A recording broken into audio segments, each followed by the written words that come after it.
मेरा नाम रूही है और मैं अपने माँ-बाप की इकलौती बेटी थी। शायद यही वजह थी कि मेरे बाबा मुझसे बहुत उम्मीद रखते थे। उनका सपना था कि मैं बड़ी होकर इंजीनियर बनूं और उनका नाम रोशन करूं। मैं भी उनकी इस इच्छा को अपने दिल में संजोए रखती थी और पूरी मेहनत से पढ़ाई कर रही थी। लेकिन मेरी जिंदगी में एक ऐसा मोड़ आया जिसने सब कुछ बदल कर रख दिया। मेरी माँ का सोच बाबा से बिल्कुल अलग था। जब भी मेरे लिए कोई अच्छा रिश्ता आता, माँ मुझसे कहती कि अब पढ़ाई छोड़ दो और शादी कर लो। उनके लिए मेरी शादी ज़्यादा ज़रूरी थी, जबकि मेरे लिए मेरा सपना। मैं उन्हें समझाने की कोशिश करती कि मैं पहले अपनी पढ़ाई पूरी करना ही चाहती हूँ, लेकिन मेरी बात सुनकर माँ को गुस्सा आ जाता। वे कहती कि शादी के बाद भी पढ़ाई की जा सकती है, लेकिन मैं जानती थी कि ऐसा बहुत कम होता है। बाबा मेरे साथ थे इसलिए मैं थोड़ा निश्चित थी, लेकिन माँ हार मानने वालों में से नहीं थी। एक दिन उन्होंने किसी बुजुर्ग व्यक्ति से सलाह ली और उसके बाद घर का माहौल धीरे धीरे बदलने लगा। बाबा जो पहले मेरी पढ़ाई के लिए अड़े रहते थे, अचानक मेरी शादी के लिए तैयार हो गई। मुझे यह बदलाव अजीब लगा, लेकिन परिवार के फैसले के आगे मैं कुछ नहीं कर सकी। कुछ ही समय बाद मेरी शादी एक अच्छे और संपन्न परिवार में कर दी गई। मेरे ससुराल वाले बहुत अमीर थे और शादी के बाद मुझे किसी चीज की कमी नहीं थी। मैं और मेरे पति एक अलग घर में रहते थे। मेरे पति अपने काम में बहुत व्यस्त रहते थे। सुबह से लेकर रात तक वे बिजनेस में लगे रहते थे और मैं घर में अकेली रह जाती। घर बड़ा था, सुविधाएं बहुत थी, लेकिन दिल के अंदर खालीपन भी था। घर में कई नौकर नौकरानियां काम करती थी, लेकिन मैं उनसे ज्यादा बात नहीं करती थी। मुझे बचपन से सिखाया गया था कि दूरी बनाए रखना ही बेहतर होता है, लेकिन उन्हीं में से एक नौकर था जो धीरे धीरे मेरे ध्यान में आने लगा। वह बाकी लोगों से अलग था। उसकी बात करने का तरीका शांत था और वह हमेशा सम्मान से पेश आता था। शुरू में मैंने ज्यादा ध्यान नहीं दिया, लेकिन धीरे धीरे वह मेरे घर के छोटे मोटे कामों के बहाने मेरे आसपास रहने लगा। एक दिन वह मेरे कमरे में आया जब मैं बहुत थकी हुई थी। उसने विनम्रता से पूछा कि क्या मैं आराम कर रही हूँ, और अगर मुझे ठीक लगे तो वह मेरे पैरों की हल्की मालिश कर सकता है ताकि मेरी थकान कम हो जाए। उसकी बात सुनकर मैं थोड़ा ऐसे हो गई। मैंने तुरंत मना कर दिया। मुझे सब अजीब लगा क्योंकि मैंने पहले कभी ऐसा अनुभव नहीं किया था। वह चुपचाप चला गया, लेकिन उसके जाने के बाद मुझे लगा कि शायद मैनेजर से ज्यादा सख्ती दिखा दी। अगले दिन सच में बहुत थकी हुई थी। घर का काम भले ही नौकर करते थे, लेकिन अकेलेपन का बोझ भी कम नहीं होता। उसी समय वह फिर आया और वह धीरे से बोला कि अगर मैं चाहूँ तो वह मदद कर सकता है। इस बार मैंने ज्यादा सोचने के बजाय हाँ भी भर दी। उसने बहुत साधारण तरीके से मेरे पैरों की मालिश की, जिससे मुझे सच में राहत महसूस हुई। मुझे एहसास हुआ कि कभी कभी छोटी छोटी मदद भी बड़ा फर्क ला सकती है। इसके बाद यह एक आदत सी बन गई। जब भी मैं थकी होती, वह आकर मदद कर देता और मैं थोड़ी देर आराम कर लेती। उसमें कोई असहजता नहीं थी, बल्कि एक सहजता थी। मैं भी उसे एक जिम्मेदार कर्मचारी की तरह देखने लगी थी। समय बीतता गया और मैं अपने नए जीवन में ढलने लगी। लेकिन एक चीज जो मुझे परेशान करती थी वह थी मेरे पति का लगातार व्यस्त रहना। मैं चाहती थी कि हम साथ में समय बिताएं, कहीं घूमने जाएं, बातें करें, लेकिन ऐसा कम ही हो पाता था। एक दिन मैंने हिम्मत करके उनसे कहा कि हमें कहीं बाहर जाना चाहिए। उन्होंने मेरी बात मानी, लेकिन यह भी कहा कि मैं अक्सर जल्दी सो जाती हूँ और उन्हें समय ही नहीं मिल पाता। उनकी बात सुनकर मुझे एहसास हुआ कि शायद मैं खुद ही दूरी बना रही हूँ। उस दिन मैंने तय किया कि मैं रात को जागूंगी और उनका इंतजार करूंगी। शाम को मैंने खुद को अच्छे से तैयार किया और मन ही मन खुश थी कि आज हम साथ समय बिताएंगे। उसी दौरान वह नौकर कमरे में आया और रोज की तरह मदद के लिए पूछा, लेकिन इस बार मैंने मना कर दिया। मैं नहीं चाहती थी कि मुझे नींद आए और मैं अपने पति से मिलने का मौका खो दूं। वह चुपचाप चला गया। थोड़ी देर बाद वह फिर आया और मेरे लिए दूध लेकर आया। मैंने बिना ज्यादा सोचे वह पी लिया और अपने पति का इंतजार करने लगी। लेकिन न जाने कब मेरी आंख लग गई और मैं गहरी नींद में सो गई। अगली सुबह जब मैं उठी तो मुझे थोड़ा अजीब महसूस हुआ। सिर भारी था और शरीर में हल्की थकान थी। मैंने सोचा शायद यह सिर्फ नींद की वजह से हो। मेरे पति सुबह जल्दी निकल चुके थे। मुझे थोड़ा बुरा लगा कि हम फिर से साथ समय नहीं बिता पाए। दिन बीतता गया, लेकिन मेरे मन में एक अजीब सा सवाल बार बार उठता रहा कि आखिर हर बार ऐसा क्यों हो जाता है। मैं कोशिश करती, लेकिन हर बार नींद मुझे अपने कब्जे में ले लेती। मुझे समझ नहीं आ रहा था कि यह सिर्फ थकान थी या कुछ और। धीरे धीरे मेरे अंदर एक हल्की बेचैनी पैदा होने लगी थी। मुझे लगने लगा था कि मुझे अपने आसपास हो रही चीजों को थोड़ा ध्यान से समझना होगा। दिन बीतते जा रहे थे और मेरी जिंदगी एक अजीब सी दिनचर्या में बदलती जा रही थी। बाहर से सब कुछ बिल्कुल परफेक्ट दिखता था, बड़ा घर, हर सुविधा, कोई कमी नहीं। लेकिन अंदर ही अंदर एक उलझन में फंसती जा रही थी। मुझे समझ नहीं आ रहा था कि आखिर हर रात ऐसा क्यों हो जाता है कि मैं अपने पति का इंतजार करते करते सो जाती हूँ। मैं कई बार खुद को समझाया कि शायद यह सिर्फ थकान है, लेकिन दिल मानने को तैयार नहीं था। मैं अब अपने आसपास की हर छोटी बड़ी बात पर ध्यान देने लगी। उसी दौरान मैंने एक और चीज नोटिस की। जब भी मैं उस नौकर की मदद लेती, मुझे जल्दी और गहरी नींद आ जाती थी। पहले मैंने इससे योग समझा, लेकिन जब यह बार बार होने लगा तो मुझे थोड़ा अजीब लगने लगा। हालांकि उसकी हरकतों में अब तक कोई भी ऐसी बात नहीं थी जिसे सीधे तौर पर कुछ गलत साबित हो।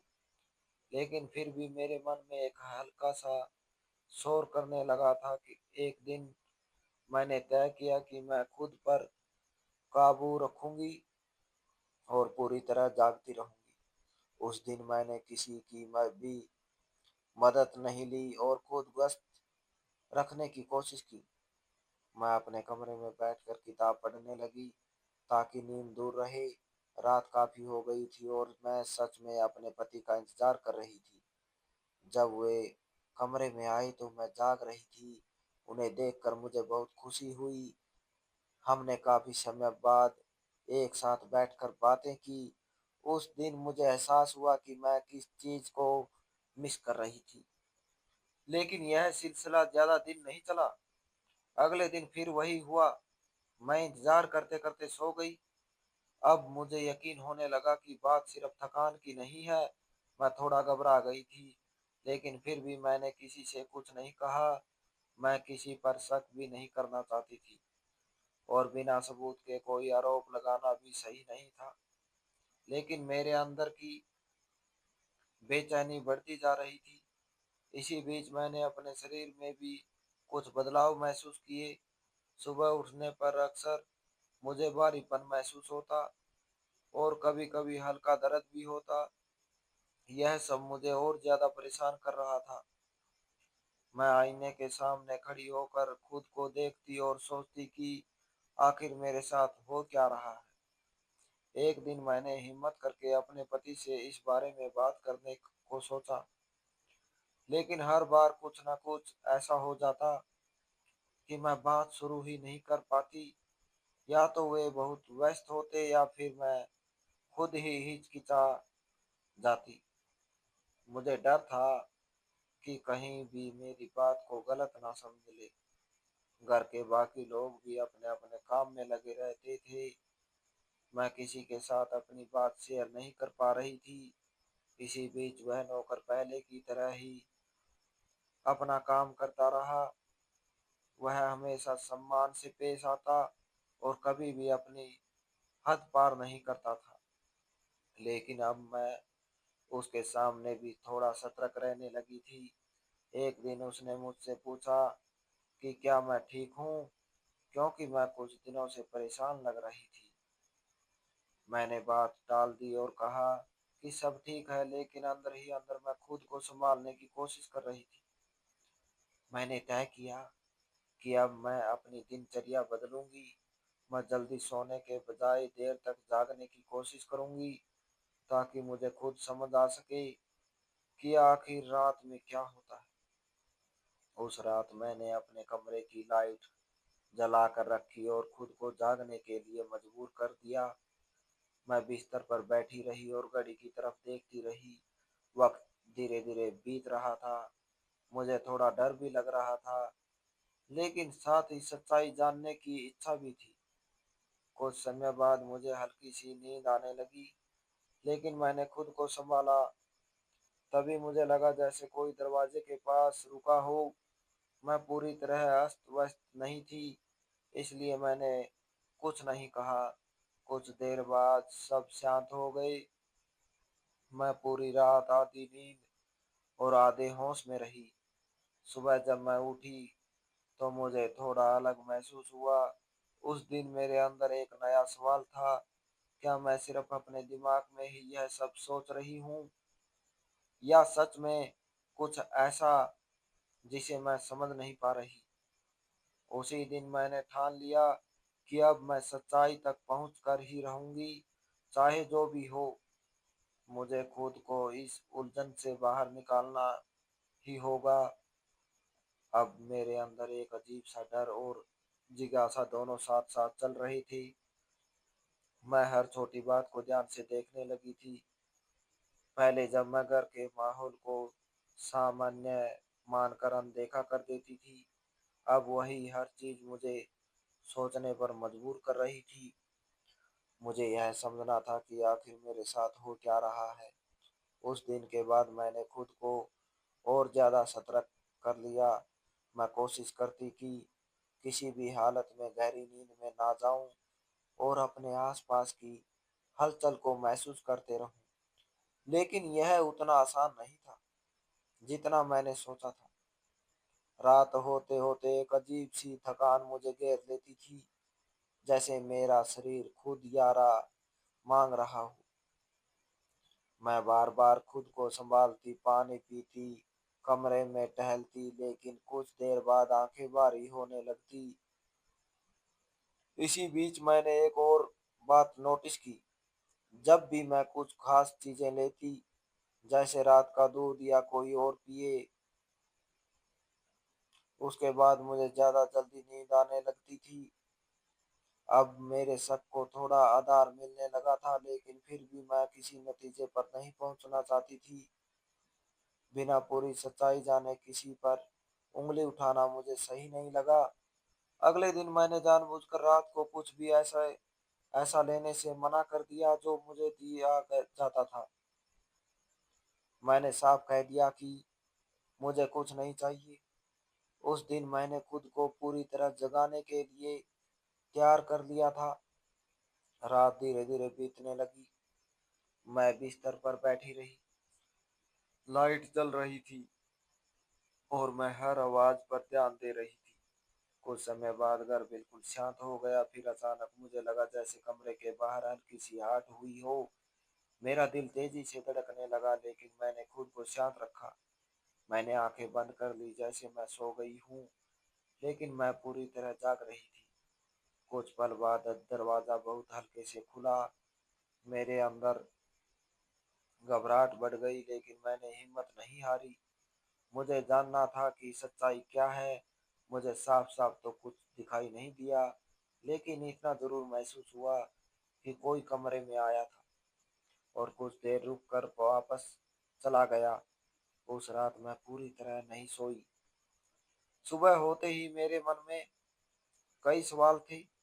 अब मुझे यकीन हो गया था कि मेरी बेचैनी बेवजह नहीं थी। कुछ न कुछ ऐसा ज़रूर था जिसे मैं अब तक समझ नहीं पा रही थी। दिन में मैंने खुद को सामान्य दिखाने की कोशिश की ताकि किसी को मेरे पर शक ना का अंदाजा ना हो। लेकिन अंदर ही अंदर मैं लगातार सोच रही थी कि अब आगे क्या करना है। उसी दिन शाम को मैंने अपने पति से बात करने का फैसला किया। जब वे घर आए तो मैंने मतलब उठ कर उनसे कहा कि मुझे कुछ अजीब सा महसूस हो रहा है और मैं चाहती हूँ कि वे मेरी बात को गंभीरता से सुन ले। उन्होंने पहले तो इसे थका मेरी थकान और तनाव का असर बताया, लेकिन जब मैंने उन्हें विस्तार से बताया कि मैं क्या महसूस कर रही हूँ, तो वे भी थोड़ा-थोड़ा चिंतित हो गई। उन्होंने कहा कि मैं इस बात को हल्के में नहीं लेंगे और अगर ज़रूरत पड़ी तो डॉक्टर से भी सलाह लेंगे। उनकी बात सुनकर मुझे थोड़ी राहत मिली, कम से कम अब मैं अकेली नहीं थी। उसी दौरान मैंने उनसे यह भी कहा कि मैं कुछ दिनों के लिए अपने रूटीन में बदलाव करना चाहती हूँ और थोड़ा सतर्क रहना चाहती हूँ। उन्होंने मेरी बात मान ली और अब मैं और भी ज़्यादा सावधान हो गई थी। मैंने यह भी तय किया कि मैं घर में काम करने वाले लोगों पर भी नज़र रखूंगी, लेकिन बिना किसी को शक हुए। मैं किसी को सीधे तौर पर गलत नहीं ठहराना चाहती थी, लेकिन सच्चाई तक पहुंचना ज़रूरी था। अगले कुछ दिनों तक मैंने खुद को मजबूत रखा और हर चीज़ को ध्यान से देखती रही। धीरे-धीरे मेरे मन में एक तस्वीर साफ होने लगी, लेकिन मैं अभी भी पूरी तरह आश्वस्त नहीं थी। मुझे बस एक सही मौके का इंतज़ार था जब मैं पूरी सच्चाई जान सकूं। और फिर एक दिन ऐसा मौका आ ही गया जिसने मेरी सारी उलझनों को सुलझा दिया। कुछ दिनों तक लगातार ध्यान रखने और हर छोटी बात को समझने की कोशिश करने के बाद आखिरकार वह दिन आ ही गया जब मेरे सारे सवालों के जवाब मुझे मिलने वाले थे। उस रात मैंने पहले से भी ज़्यादा सावधानी बरती। मैंने तय कर दिया था कि आज मैं किसी भी हालत में सच्चाई जाने बिना नहीं रहूंगी। मैंने कमरे की लाइट बंद कर दी और ऐसे लेट गई जैसे कि गहरी नींद में हूँ। लेकिन मेरी आंखें बंद होने के बावजूद मेरा ध्यान पूरी तरह जाग रहा था। मेरा दिल तेजी से धड़क रहा था, लेकिन इस बार मेरे डर के आगे झुकने वाली नहीं थी।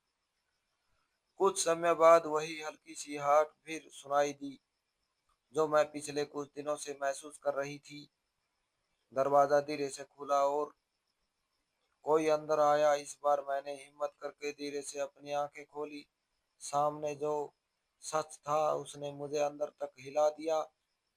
वह घर का वही भरोसेमंद कर्मचारी था जिस पर मैंने बिना सोचे समझे भरोसा कर लिया था।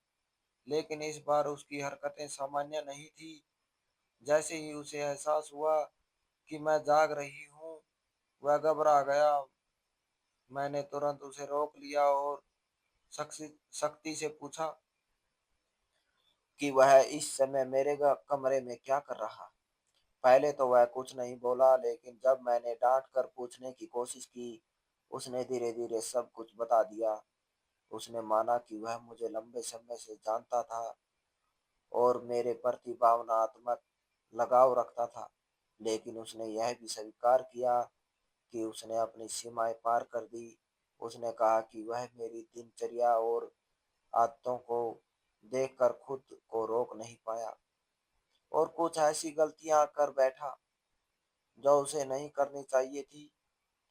उसने यह भी बताया कि कई बार वह मेरी चीजों में बिना पूछे बदलाव कर देता था, जिससे मेरी नींद और दिनचर्या प्रभावित होती थी। उसकी बात सुनकर मुझे गुस्सा भी आया और दुख भी हुआ। गुस्सा इस बात का कि उसने मेरे भरोसे का गलत फायदा उठाया, और दुख इस बात का कि मैंने बिना सोचे समझे उस पर इतना विश्वास कर लिया। मैंने तुरंत अपने पति को बुलाया और उन्हें सारी बात बताई। पहले तो वे भी हैरान रह गई, लेकिन जब सच्चाई सामने आई तो उन्होंने बिना देर किए सख्त कदम उठाया। उस कर्मचारी को तुरंत काम से निकाल दिया गया और घर की सुरक्षा व्यवस्था को और मजबूत कर दिया गया। मेरे पति ने मुझे भरोसा दिलाया कि अब से ऐसी कोई भी स्थिति दोबारा नहीं होने दी जाएगी। इसके बाद हमने मिलकर यह तय किया कि हम अपनी जिंदगी को एक नई शुरुआत देंगे।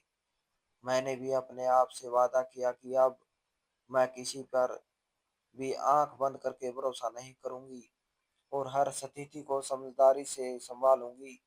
कुछ समय बाद मेरी जिंदगी धीरे धीरे सामान्य होने लगी। मैंने फिर से अपनी पढ़ाई पर ध्यान देना शुरू कर किया और अपने सपनों को पूरा करने की दिशा में कदम बढ़ाया। मेरे पति ने भी इस बार मेरा पूरा साथ दिया। उन्होंने कहा कि अगर मैं सच में इंजीनियर बनना चाहती हूँ तो वे हर कदम पर मेरे साथ हैं। उनकी बात सुनकर मुझे बहुत हिम्मत मिली। समय के साथ हमारे रिश्ते में मजबूती आई। हमने एक दूसरे को बेहतर तरीके से समझना जो शुरू किया और एक दूसरे के लिए समय निकालना सीखा। अब मुझे एहसास हुआ कि किसी भी रिश्ते में भरोसा और समझ सबसे जरूरी होते हैं। अगर हम समय रहते बात कर लें और एक दूसरे को समझें तो बड़े से बड़ी परेशानी ही भी हल हो सकती है। इस पूरी घटना ने मुझे बहुत कुछ सिखाया। मैंने सीखा कि अपनी भावनाओं और अपने फैसलों को समझदारी से संभालना कितना जरूरी है। साथ ही यह भी कि किसी पर भरोसा करना गलत नहीं है, लेकिन आंख बंद करके भरोसा करना कभी कभी मुश्किल खड़ी कर दे सकता है। आज मैं अपने जीवन के उस कठिन दौर को याद करती हूँ तो लगता है कि वह एक सीख थी जिसने मुझे और मजबूत बना दिया। अब मैं अपने सपनों की तरफ आगे बढ़ रही हूँ और मुझे यकीन है कि एक दिन मैं अपने पापा का सपना जरूर पूरा करूँगी। धन्यवाद दोस्तों। अगर आपको यह कहानी पसंद आई हो तो अपनी राय जरूर बताइएगा, और आप एसके की जुबानें 2.0 चैनल पर नए हैं तो प्लीज चैनल को सब्सक्राइब जरूर कर लेना।